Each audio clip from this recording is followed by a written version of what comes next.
So how do you put a wholesale deal under contract, and what paperwork do you need to properly do it? That is today's video topic, and I am gonna walk you through the exact steps in order to do it properly, legally, and ultimately collect the paycheck at the end of the day. So, as always, let's jump on into it.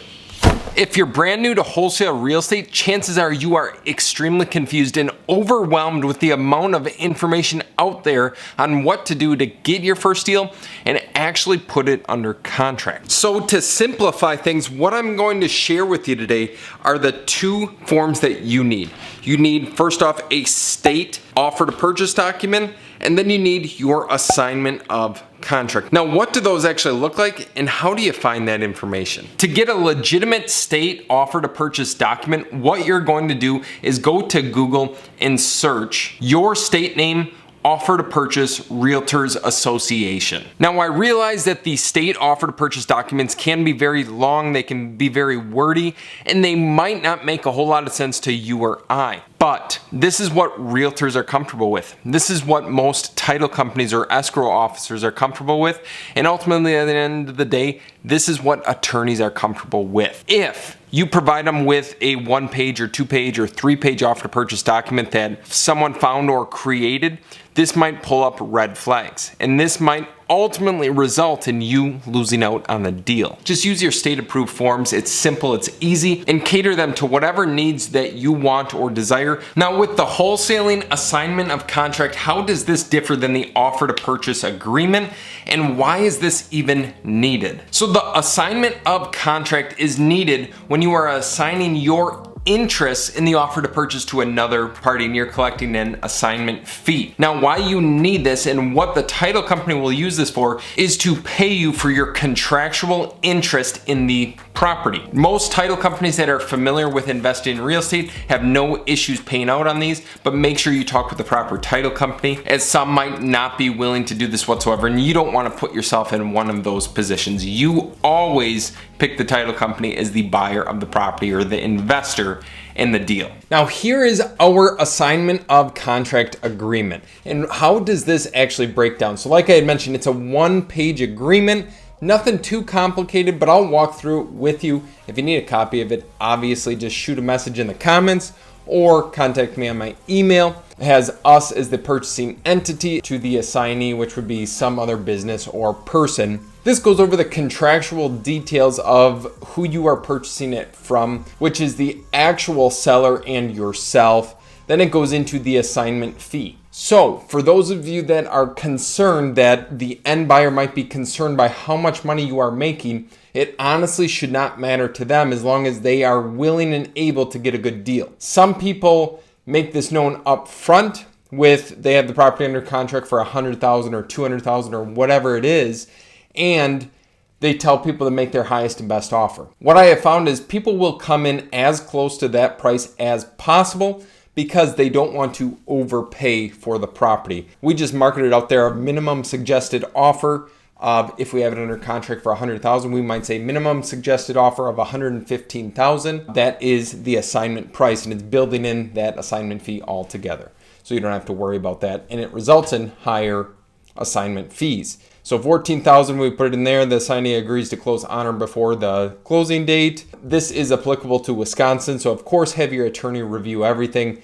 Make sure yours is legit. We go over the walkthrough info here. Buyer is responsible for both buyer and seller closing costs, non-refundable earnest money deposit, and then we both sign at the bottom. And I also send them over that initial offer to purchase agreement to have them read and initial on the very bottom of that agreement, and I send everything through DocuSign. Now, on the assignment of contract, these will differ across the board. Ours is 1 page, as I had previously shown you, and it's fairly simple. Of course, speak with your attorney, speak with a legal professional to have one drafted to your needs. Moving forward, a few of the highlights that I want to point out is a non-refundable earnest money deposit needed from the assignment buyer within 24 to 48 hours of signing the agreement. Why is this so important? Because if they back out on the deal, you need to make sure that you have your bases covered and they have skin in the game to avoid this from happening. The next thing to be aware of with the assignment of contract is to make sure it talks about the closing date, the closing costs, the as-is condition purchase, and also to make sure that the buyer does not need another walkthrough prior to signing this agreement. It should state something along the lines of, buyer is satisfied with the current as-is condition of the property. There will be no final walkthrough conducted after this agreement is signed. And this ultimately saves you time and stress of having to re-coordinate things with the sellers or tenants. So I know the first part of this video was a little wordy. I got into the nitty-gritty details of the offer to purchase, the assignment of contract, but realistically, you guys probably want to see a real life example. So let me drive you past a current property that we have under contract that realistically will probably be assigning our interest in the contract within the next week or so, probably tomorrow, for right around $14,000 to $17,000 assignment fee for probably 3 to 4 hours worth of work, maybe. So let's hop in the car right now and I'll take you past it. So on this particular deal that we're going through today, this is actually a property that we had purchased. We could have assigned it, but I wanted to at least show you something that I can walk you through. I can walk you through the steps in the process, so when you go to do your first assignment of contract wholesale deal, you do it properly.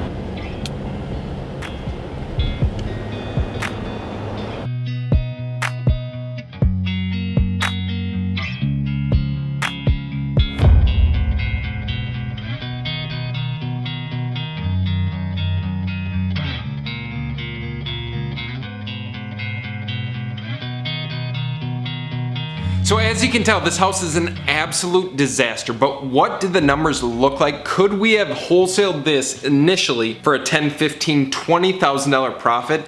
And the answer is yes. So we ended up putting this under contract for $222,000, which may seem extremely expensive when you know our marketplace when we're picking up deals for $20,000, $30,000, $40,000. However, with this one, it's in an absolute amazing area, and the ARV on this particular deal is between $350,000 to $375,000 when it is done. It's a 4-bedroom, 3 full bath ranch house in a very desirable part of Neenah. We contracted this at $222,000.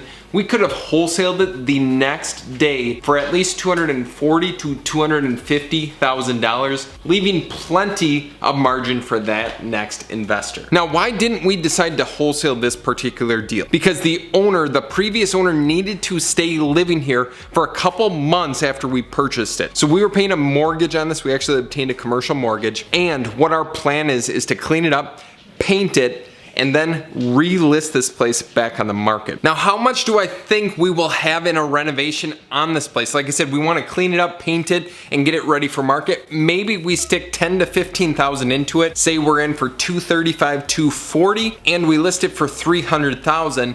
We will probably net somewhere around $45,000, $50,000 at the end of the day. These are the deals that our guys can do in a very quick fashion.